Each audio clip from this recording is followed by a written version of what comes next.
Take patient interview. Subject has no recorded name. Alias listed as the Joker. In the room is Warden Sharp and myself, Dr. Young. Oh, is this another one of those boring psych evaluation tests? No, it's not. So, you're the famous Joker. In the flesh. So, Doc, do you want me to look at the ink blots again? The first one is a kitten I had when I was a child.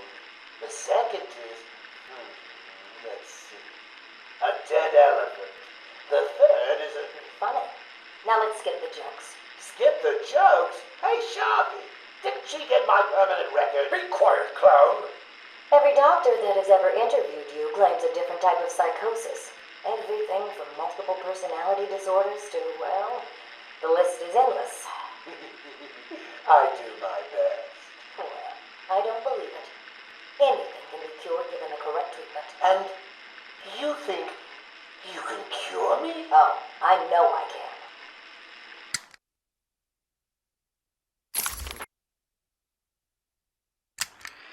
Take patient interview 17. Joker remains uncooperative. My earlier diagnosis remains true. I believe he enjoys his persona too much. What's up, Doc? Today I thought we'd try something different. Oh, you make me blush, Doc. I have a girlfriend. Dr. Quinzel, I know. I've seen the tapes. I saw what happened. What can I say? I'm a charmer. Anyway, I thought it would be good to talk about your childhood. Oh, ever heard of romance, Doc? I don't give up the goods for free. You'll have to try harder. What are you hiding? Didn't you hear me? You scratch my back, Doc, and, well, I won't have you wrapped in plastic and left in a gutter. Take patient interview 20. Joker is more interesting than I originally believed. When Project Titan is operational, I believe Joker will be the perfect test subject. Good afternoon. Today I thought I'd skip back to our previous conversations about your family. Of course. I was born in a small fishing village. I always wanted to join the circus, but my father wouldn't really let me. I don't believe you. My father was a cop. 1 week from retirement when the mob... I've seen the movie. What are you scared of? Scared? Yes, scared. There's obviously something. Something that made you what you are. What if I'm too scared to remember? It hurts too much. Then I can help you. These are the private notes of Dr. Young. Titan is a success. Even my funding worries have been solved after the unexpected donations from Mr. White. Joker has also shown a remarkable interest in the possibility of a cure. Once the protein bonding process is finalized, I will... Dr. Young, you ready? Oh, yes, come in. You'll hurt my feelings, Doc, keeping me waiting like that. Sit down. You can leave us. You sure? We're fine. Aren't we, Joker? Oh, yes. Well, if you insist. I'm just outside, okay? So is he here? Did your patient X arrive? Yes, I must say progressing more rapidly than I expected. But enough of that. Let's talk about you. No. Let's talk more about your Titan project. My what? How do I know you have Bane strapped to a table in the basement while you pump him dry? Would you believe a lucky guess?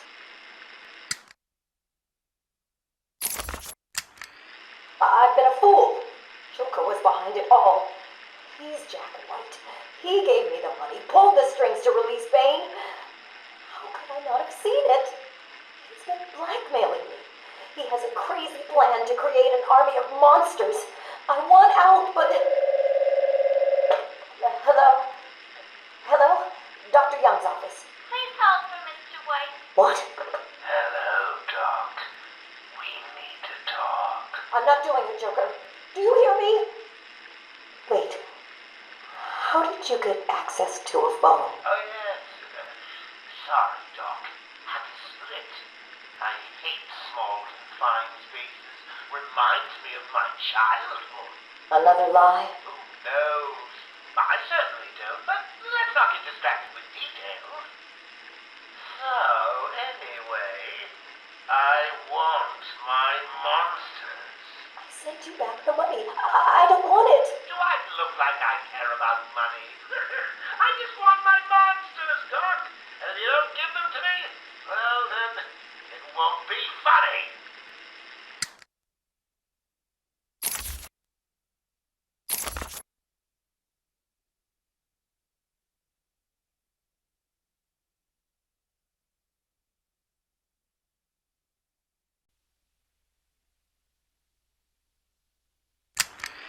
Patient interview 1. Patient was referred to me after the incident with Dr. Murphy. He appears to have suffered a breakdown of sorts. I believe it was brought about after the loss of his wife and child. As yet, the patient has been unable to speak. Continued observation shows little mental activity. It's as if the shock of what he saw triggered his mental collapse. There's someone in here! It's him. We found him. Break down the door! Note to self, as ever, it is difficult to continue my research under such conditions. Step away from Dr. Combs! Now. Get down on the ground! We found them. Someone get a medic. Oh, God, what's he done to him?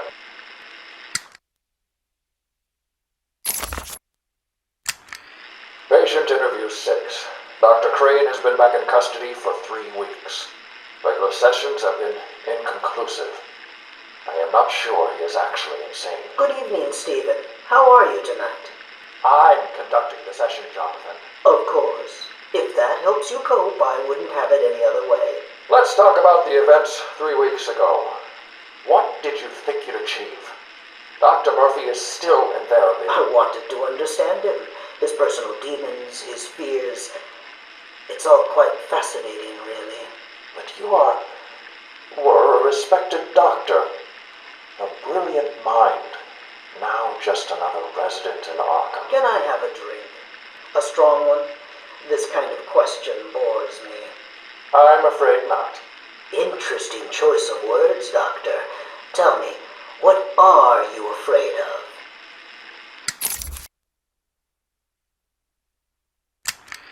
Patient interview 9. Dr. Crane continues to evade questions. I believe he is quite sane, just evil. He takes no interest in the people he has hurt. His research appears to be the only motivating factor in his life. What is it about fear that drives your obsession? Fear drives everything, Stephen. Everything. Your life is governed by fear. Every decision you make is a product of that fear. Don't be ridiculous. You married your wife, Margaret, isn't it? Because you were scared of dying alone. You have children because you're scared of leaving nothing behind that really matters. You go to the doctors because you're scared of dying. Do I need to go on? No. I think that will be all for today. Guards? Today I have another interview with Crane. I cannot say I am looking forward to it. I've been feeling anxious. I don't like to admit it, but I think he's getting to me. How are you today? I keep telling you, this is my session. It was your session, Doctor, but not anymore. Are you okay, Doc? I think... Yes, Oh, he's fine. Just questioning his grip on reality. You should be doing the same any second. Mom? Is that you? Wait, what are you doing? Get off of me. Help! I need help here! I can't breathe! Like I said, you're all part of my experiment now.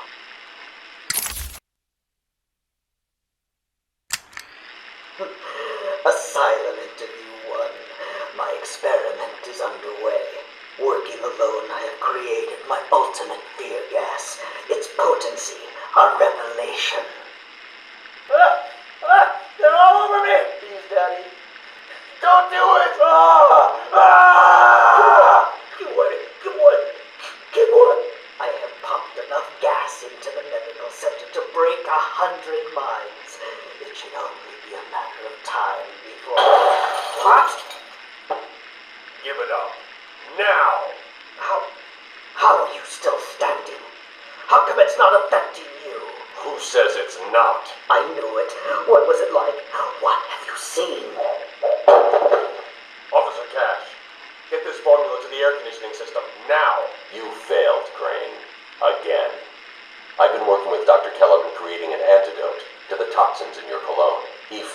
Crane.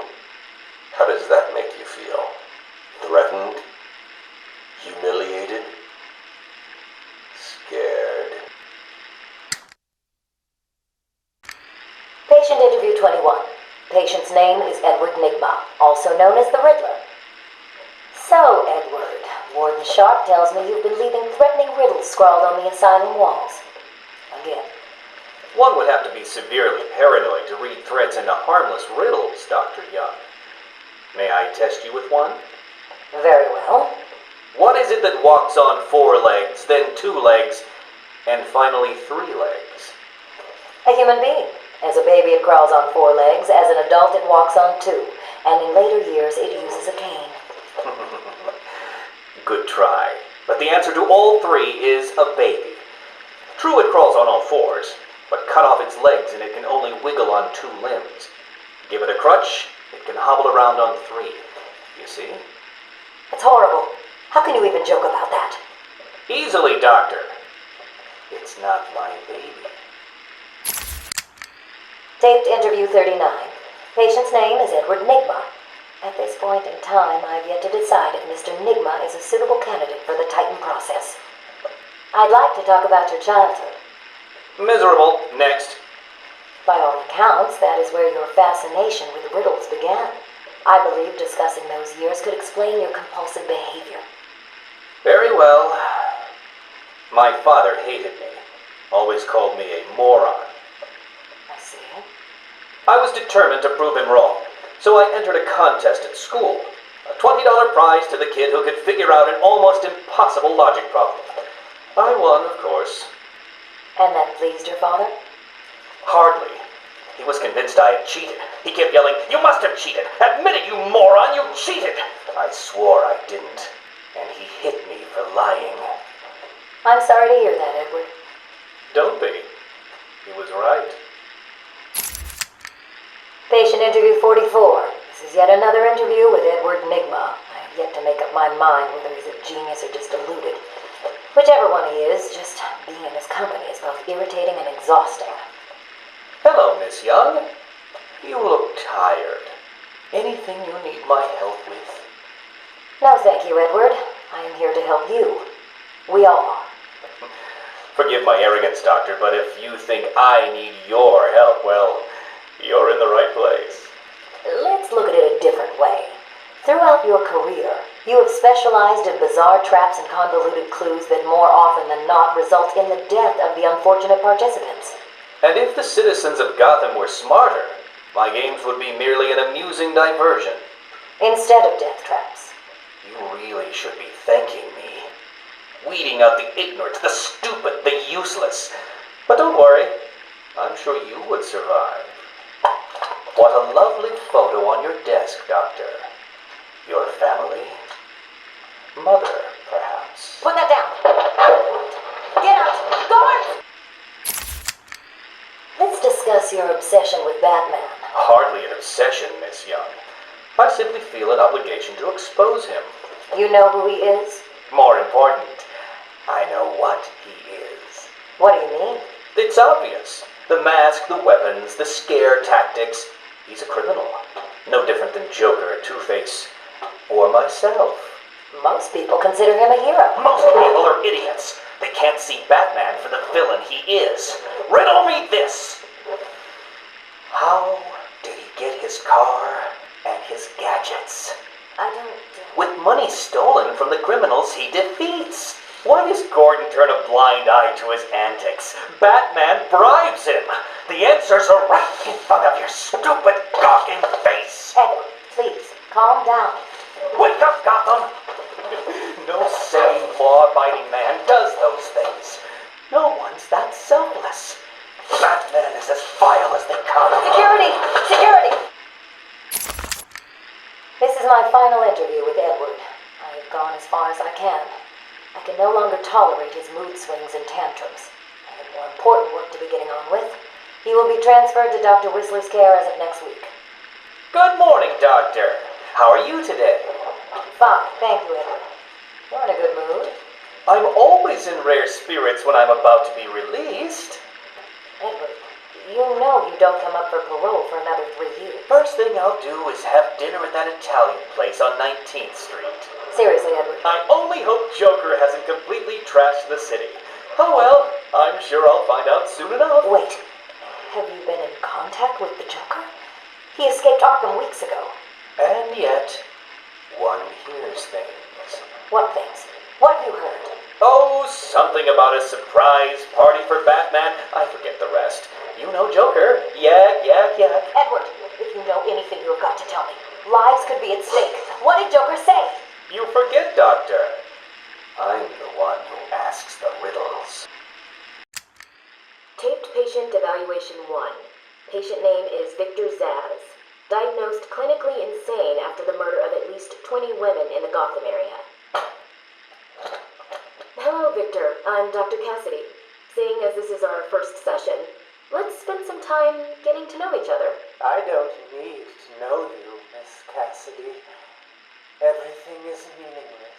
Don't you think that's a very negative outlook on life, Victor? You've no doubt read my file. Yes, I have. It says you come from a wealthy family, that your parents died, how you lost all the money gambling. And none of it matters. Why do you keep saying that, Victor? Because the only thing that does matter is the mark. Have you seen my work, Miss Cassidy? If you're referring to the marks on your... Of course I mean my tally marks. And I have a space for yours. Do you want to see where? Taped patient evaluation 5. Victor is not responding well to treatment. Victor, yesterday we spoke about the people you killed. Ah, the zombies. They are all people, Victor. They are zombies. Continuously shuffling through the daily grind, waiting for someone to liberate them. You mean kill them?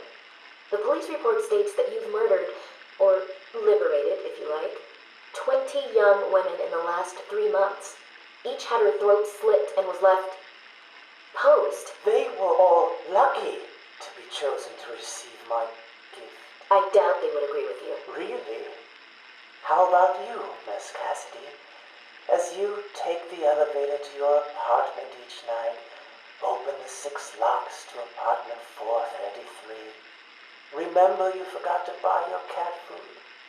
Again. How do you know As where you sit down on your favorite red chair, cat on lap, just waiting for something to happen.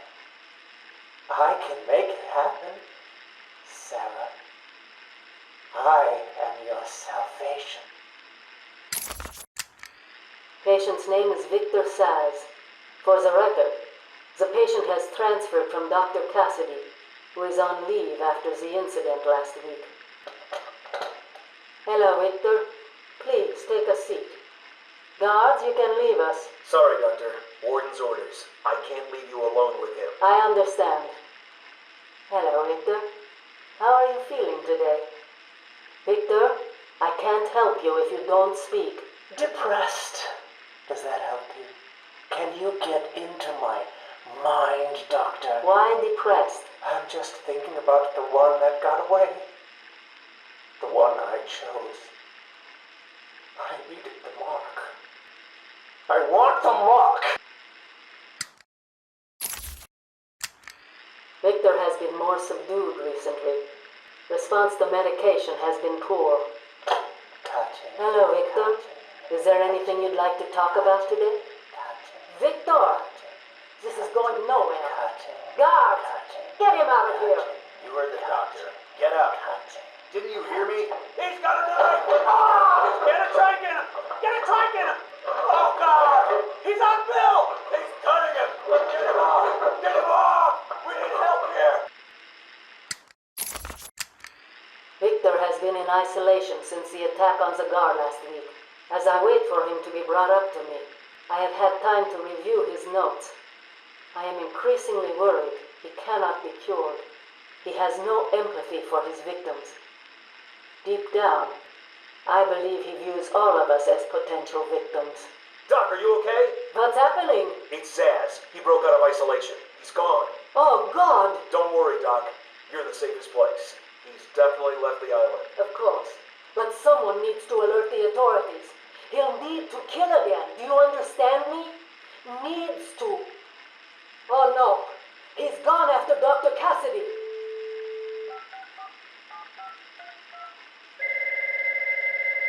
Hello? Sarah, it's Gretchen. Listen to me.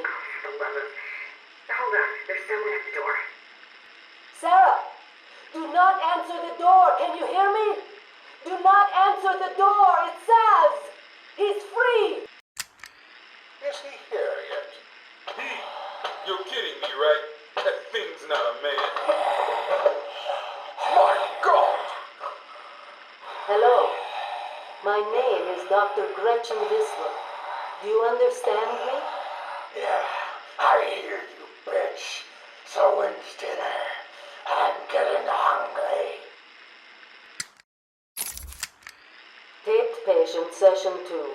Patient name Waylon Jones, a.k.a. Killer Croc. So, is this the part where you try and reason with me? Find out why I did it, Doc. We're here to help you, Mr. Jones. You got a cure for me then, Doc? Can you make me normal? Normal is a poor choice of words. No one's really normal, are they? Figured as much. So, how about this, Doc? You let me go now, and I won't eat you. You don't really eat people. It's just an urban myth. Oh, you think? Keep believing that, Doc. Sit down and shut up. You think I'm scared of you, Cash? I've got your scent. You're... And I've got yours too. Know what? It stinks. Carry on, Doc. Please don't do that again, Mr. Cash. It's not helping. I'm sorry about the problem, but what can we do if you insist on hospitalizing 3 dogs? Strap on whatever you like, Doc. This thing just tickles. I'm happy to wait here. Wait for the bat. He'll be back, and I'll kill him. Then Cash. Then you. In your drink. Now get up. Now.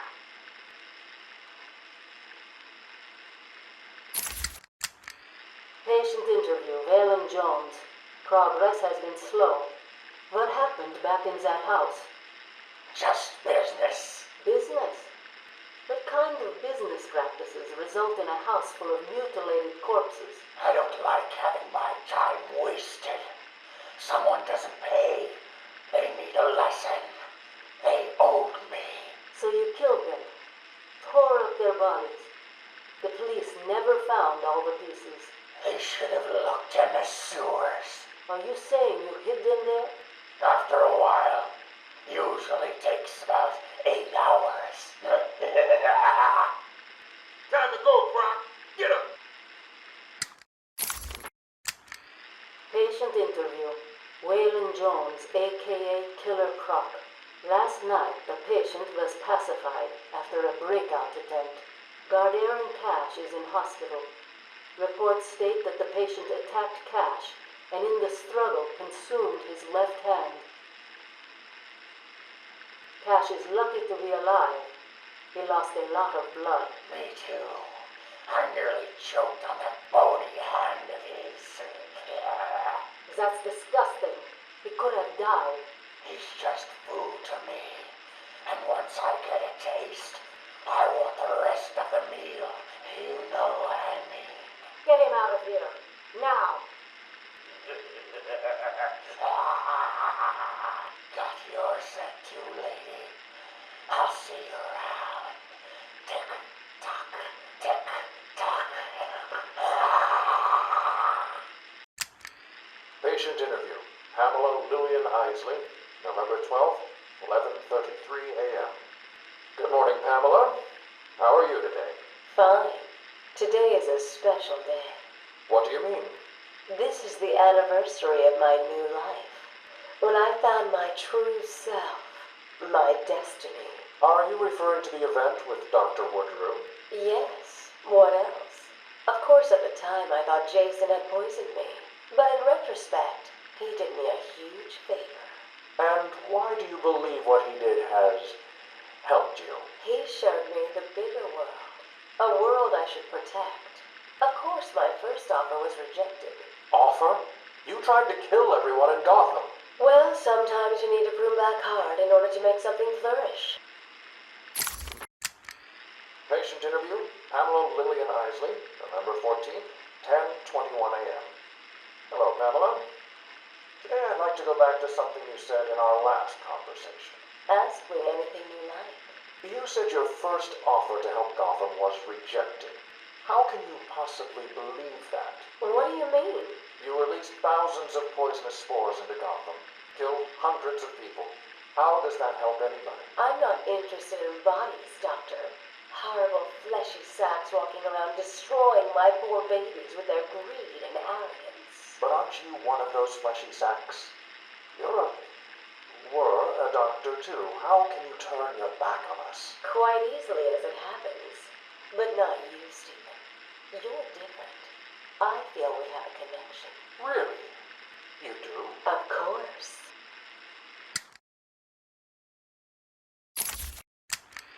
Pamela, I got you what you asked for. Do you like it? Oh, yes, Stephen, I love it. Such a beautiful flower. Do you mind if I keep it? Oh, no, Pamela, I can't leave it. It's against all the rules. I'll just bring it and show it to you when I visit. But it's me, Stephen. I get so lonely on my own. You wouldn't want me to be lonely, would you? No, of course not. Keep it. Just don't let anyone see. Really, no one. You can trust me, Stephen. Thank you. Now give me a kiss. I can't. People will see. No one's watching. What's wrong with you?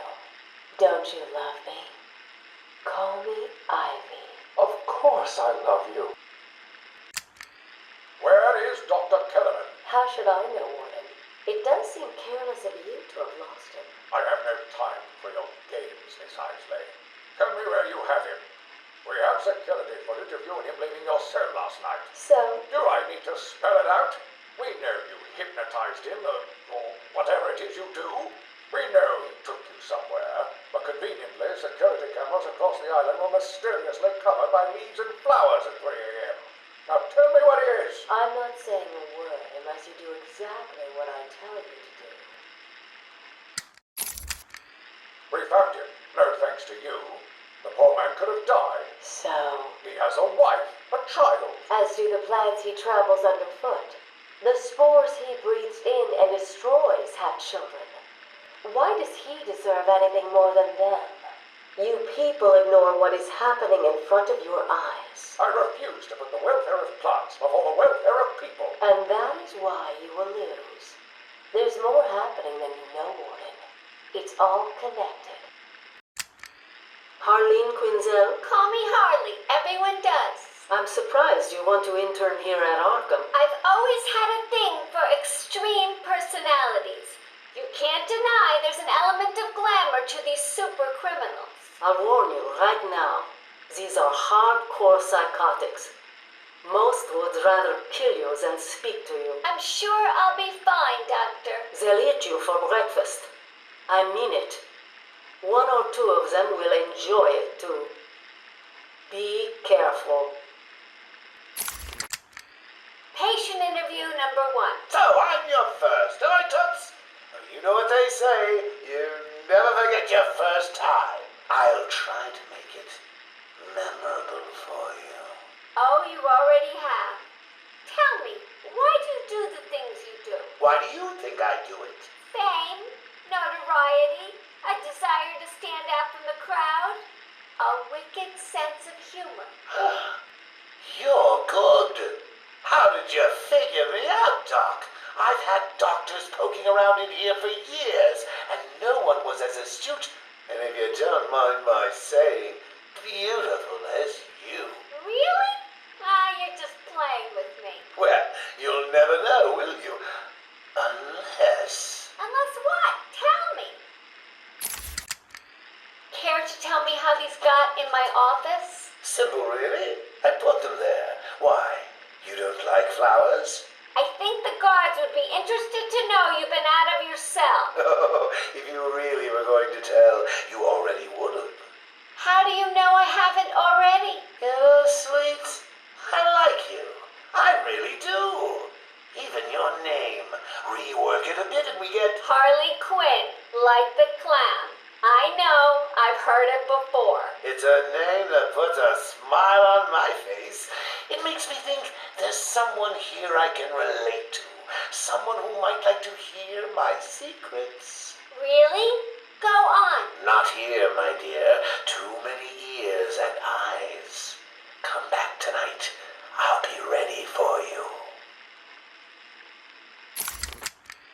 He's crazy, you know. Who? Batman? No, Santa Claus. Of course, Batman. Always Batman. I've seen it in his eyes. Screaming mad stalkers. And dishonest. Hiding his face behind a fright mask. Well, no masks for me. I have nothing to hide. I laugh at the cruel absurdity of the world. But Batman, he's got them all fooled. He's made them think he can make a difference, that he can actually make things better. And the joke of it is, they all believe it. The police? The police, the media, the frickin' junior rangers. Every last sack of walking meat in this urban cesspool. Listen, sweets. Batman knows we're all on the same funhouse slide into madness. Why won't he admit it? He's up there in his belfry laughing at us. And the real gag is the miserable liar is allowed to run free while I'm in here. That's really incisive. Then you understand, don't you? You know why I do what I have to do. You know Gotham's only real savior is me. I got what you wanted. You did? I mean, good. How did you smuggle it in? Actually, I don't want to know. So are you ready to stop that evil, murdering bat once and for all? Of course I am. He needs to pay for what he's done to you. Give it here then, quickly.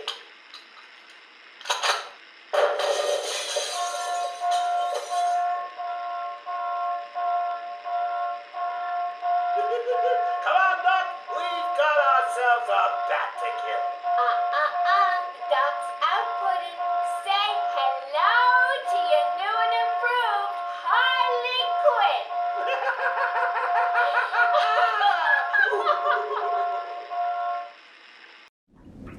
I am the spirit of Amadeus Arkham. Through my actions, I have saved this cursed city, though my own curse is to forever remain in the shadows. My story is carved into the very soul of Arkham, and will only be revealed to those dedicated enough to discover it. My family's blood ran through the heart of Gotham. We were doctors, politicians, and teachers. We have been the organ cleaning the arterial filth from the city. We have been its servants, giving all to protect it. And still it has chosen to hurt us. As Gotham's veins slowly filled with pain and suffering, the effects were felt everywhere. My father fell first, infected by some foul disease. My mother lived on, but only in a dream. I returned to the family home to care for her, where she remained in her bed for as long as her body continued to breathe. Her tears kept me awake at night. My journey lasted little over a month. Visiting academics in both Metropolis and Keystone, I was exposed to a wealth of new ideas. I began my day returning home in good spirits, eager to see my wife and family. I ended it kneeling in their blood, broken fragments of my life, pouring through dripping red fingers. I returned to my work, but I could not shake the pictures from my mind. I should have been repulsed, but I was more eager than ever to find an explanation for why someone would do this. They brought the animal before me, shameless and barking like a mad dog.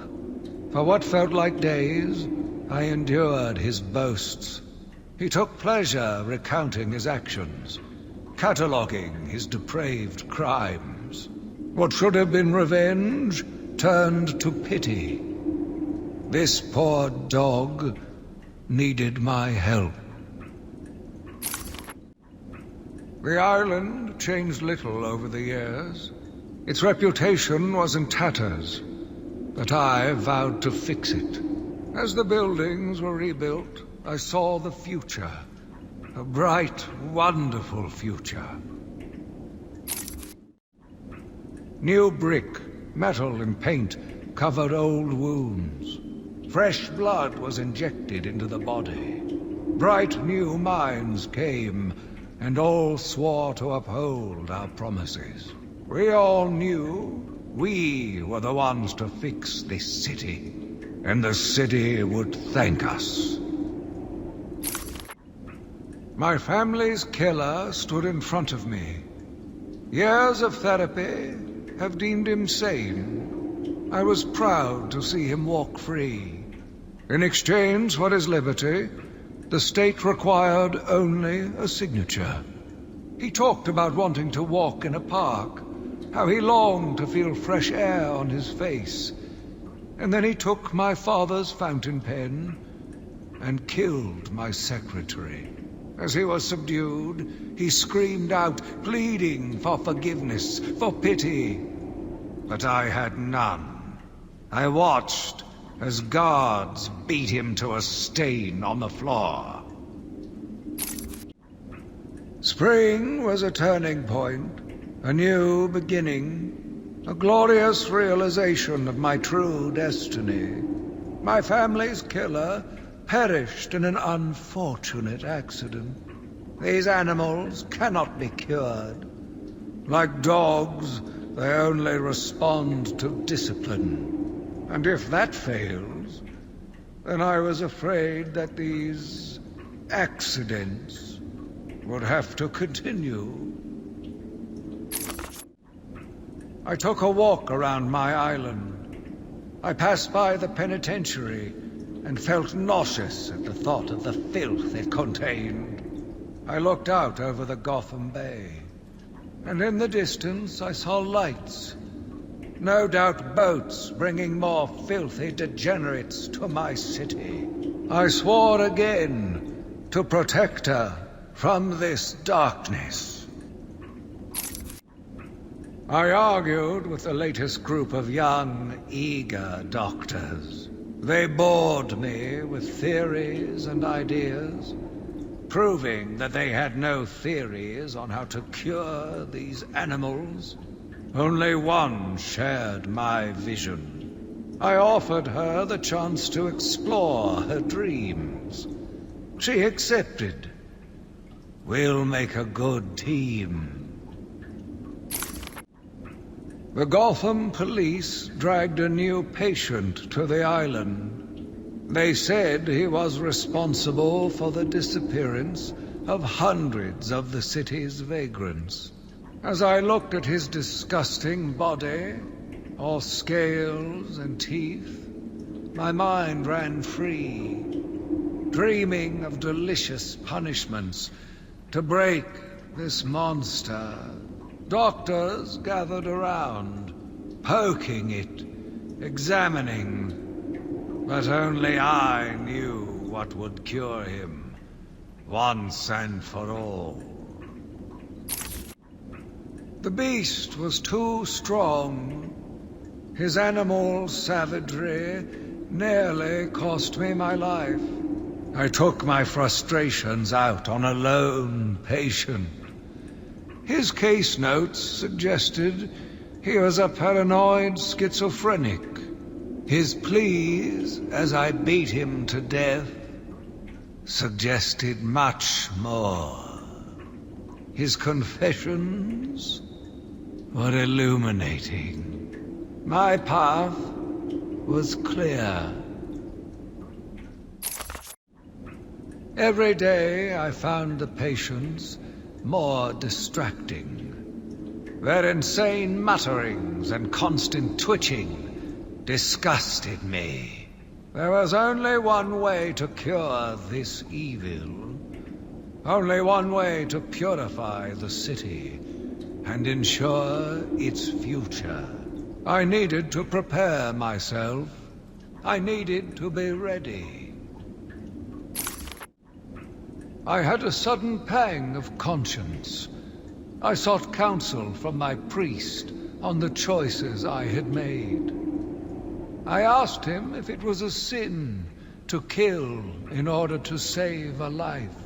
The holy man said all life was sacred, but a judgment would not be upon my soul if I acted to save another. I left the confessional with my soul uplifted, convinced more than ever I am doing a service not only to mankind, but to God as well. I watched in silence as he brought in the woman. Her skin now a venomous green. The wanton creature no longer looked like a human being, much less a woman. The Bible says, "Suffer not a witch to live."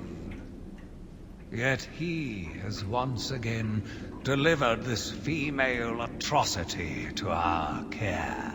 Once I have dealt with the monster, I think it will be time to see if green wood does, in fact, burn.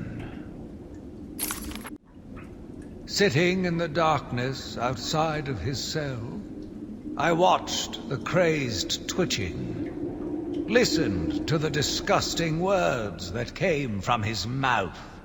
How can I let a dirty animal like this live? He is the cancer I have sworn to protect the city from. Curse me for a fool! How could I not see it until now? The monster had a confederate. I hid in the darkness near his cell, and saw with my own eyes one of the doctors whispering to him. She looked at him through the transparent barrier with tenderness, with, dare I say, desire. My skin crawled with revulsion as she kissed the glass. Fighting the urge to dash the woman's head through the glass, I let her continue. The damnable clown might have shared secrets with her that would be useful once the mad dog has been executed. I'm sure the woman will reveal what she knows to me. If not willingly, then certainly under electronic persuasion. After that, a lobotomy, I think. Unfortunate for one so young. But her lust has put the reputation of Arkham at stake. Yes, a lobotomy. The very thing. There is no other way to ensure her silence in this regrettable matter. Yet again, I found myself watching him. No one can provide a cure. He laughs in the face of those who try. Amadeus would not have let him live.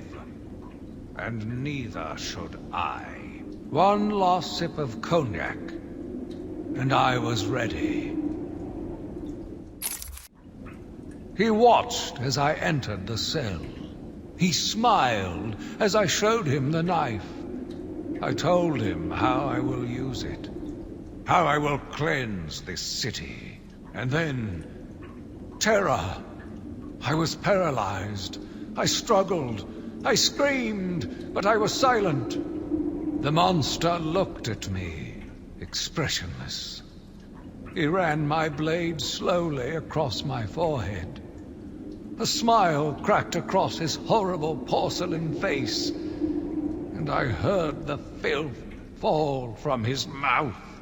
He laughed and called me that horrible name. It must have been Crane, another one who doesn't deserve to live. Why do these people thrive on chaos?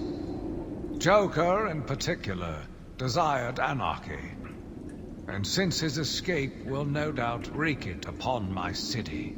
I feel this is the end for my diary. Joker will be recaptured.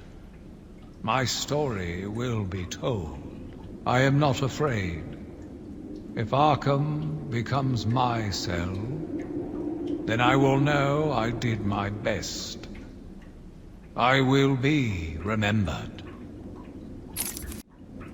I am the spirit of Amadeus Arkham. Even though Amadeus had long since passed, his spirit lived on, surviving, moving through the walls of his asylum. When it chose me, I felt proud. I was honored to continue his work, to cleanse this city. If you are strong-willed enough to follow my tales, you are strong-minded enough to deduce my identity. Come and find me, friend. Together, we will save Gotham. My name is Quincy Sharp, the spirit of Amadeus Arkham. You have done well to decipher my story, and I pray it has helped you on your path. I trust that through my writings you will do what is right. Please, I implore you, continue my work. This city deserves a savior. Continue my work.